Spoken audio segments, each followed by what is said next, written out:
Assalamualaikum warahmatullahi wabarakatuh. Perkenalkan, nama saya Mardiah dari kelas reguler A. Dalam video ini, saya akan menjelaskan anatomi fisiologi manusia. Sistem integumen.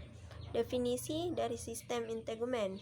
Sistem integumen merupakan sistem organ yang dapat membedakan, melindungi, memelihara, dan menginformasikan hewan terhadap lingkungan sekitarnya.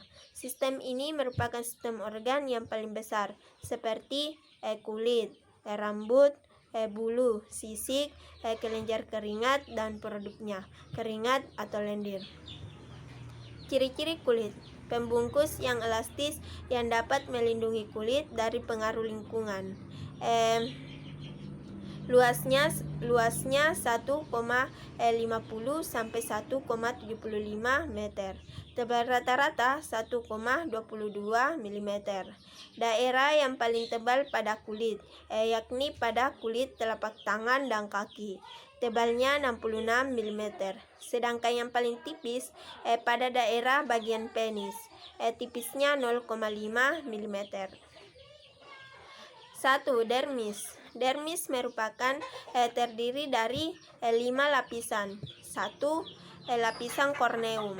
Lapisan korneum ini terletak lapisan yang paling luar, terdiri dari beberapa sel-sel gepeng yang mati, tidak berinti. Protoplasmanya berubah menjadi keratin atau zat tanduk. Terdiri dari 15 sampai 30 lapisan keratin. Yang kedua, stratum lucidium. Stratum ini terletak pada lapisan yang paling bawah, lapisan di bawah stratum corneum. Lapisan sel terang, lapisan sel gepeng yang mati, protoplasmanya berubah menjadi protein.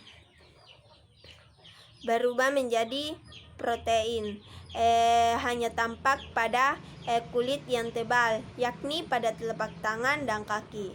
Yang ketiga, stratum granulosum. Terdiri dari 2-3 lapisan sel gepeng. Ini lapisan bulir padi. Sitoplasmanya berubah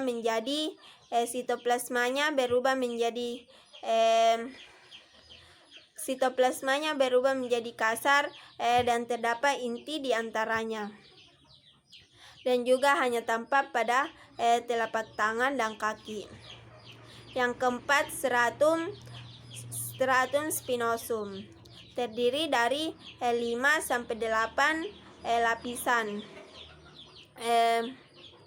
Lapisan yang paling tebalnya 0,2 mm. Terdapat sel poligonal yang bentuknya berbeda-beda karena proses mitosis.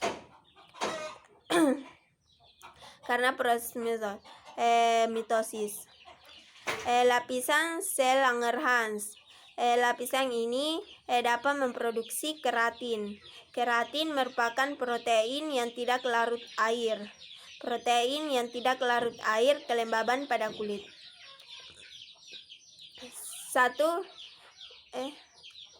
Yang kelima, stratum basalis. Stratum basalis lapisan epidermis yang lapisan yang paling dalam dan berkontak dengan dermis. Sel-selnya berbentuk seperti kubus.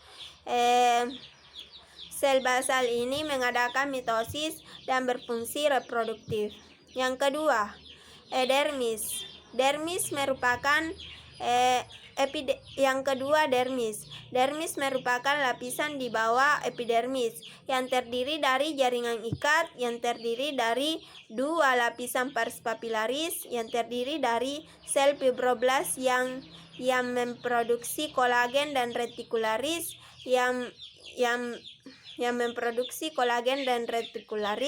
yang banyak mengandung pembuluh darah, limfe, akar rambut, kelenjar keringat, dan kelenjar sebaceus.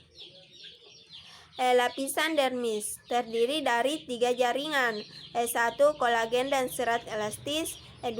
Tulang. Yang ketiga saraf. Lapisan dermis terdiri dari 2 bagian. Yang pertama pars papillare dan yang kedua pars reticulare. Pars papillare bagian yang menonjol ke epidermis yang berisi ujung serabut saraf dan pembuluh darah. Sedangkan pars reticulare banyaknya jaringan ikat, folikel rambut, pembuluh darah, saraf, dan kolagen. Yang ketiga, jaringan subkutan atau hipodermis. Lapisan terdalam yang banyak mengandung sel liposit dan banyak memproduksi lemak. Merupakan jaringan adipose sebagai bantalan antara kulit dan struktur internal seperti otot dan tulang. Jaringan hipodermis dapat memproduksi pigmen coklat melanin.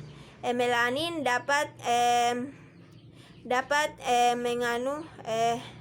memproduksi sinar ultraviolet. Sinar ultraviolet light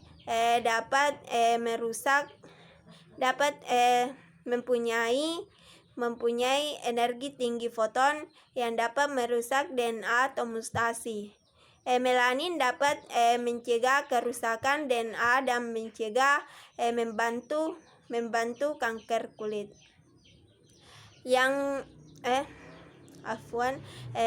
Selanjutnya aksesoris kulit. Kelenjar pada kulit terdiri dari 2 bagian, yakni kelenjar sebaceus dan kelenjar keringat. Kelenjar sebaceus berfungsi untuk mengontrol sekresi minyak ke dalam folikel rambut dan batang rambut agar rambut tetap halus, lentur, dan lunak. Sedangkan kelenjar keringat terbagi lagi menjadi 2, yakni kelenjar ekrin dan kelenjar apokrin. Kelenjar ekrin merupakan terdapat di seluruh bagian kulit, sedangkan kelenjar apokrin hanya ada pada aksil, anus, labia mayora, dan folikel rambut. Yang keempat, rambut. Rambut terdapat pada semua bagian kulit kecuali pada telapak tangan dan telapak kaki. Rambut telapak tangan dan telapak kaki dan bagian dorsal. Rambut ini terdiri dari 2, yakni rambut terminal dan rambut velus. Rambut terminal yang dapat panjang dan pendek, sedangkan rambut velus halus, lembut, pendek, dan halus, lembut, pendek, dan tidak panjang. Yang kelima, kuku. Kuku merupakan bagian dorsal yang terdapat lempeng keatin dan transparan dan tumbuh pada akar retikula. Selanjutnya, fungsi kulit. Kulit sebagai proteksi atau pelindung. Kulit dapat menjaga bagian dalam tubuh agar tidak terkena gangguan fisik dari luar, seperti gangguan fisik dari luar dan infeksi pada kulit, seperti jamur, kuman, dan sebagainya. Yang kedua, kulit sebagai pengatur suhu. Jika kita kepanasan, kulit akan mengkerut pembuluh darah dan kulit akan memproduksi keringat dan memperlebar pembuluh darah. Sedangkan jika kita kedinginan, kulit akan mengkerut pembuluh darah, agar panas kita tidak keluar, supaya suhu tubuh kita akan tetap normal. Yang ketiga, menjaga keseimbangan air. Lapisan terluar pada kulit akan menyerap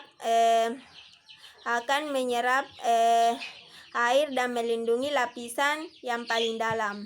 Yang ketiga, melindungi kulit dari sinar ultraviolet. Melanin berfungsi untuk melindungi kulit dari paparan sinar ultraviolet.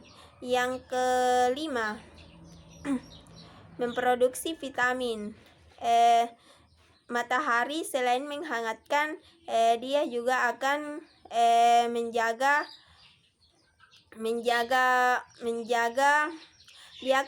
menjaga kesehatan kulit dan tulang, dan dapat memproduksi vitamin D. Sekian dari saya.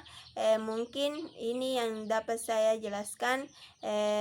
Kurang dan lebihnya mohon dimaafkan. Wabillahi taufiq wal hidayah. Wassalamualaikum warahmatullahi wabarakatuh.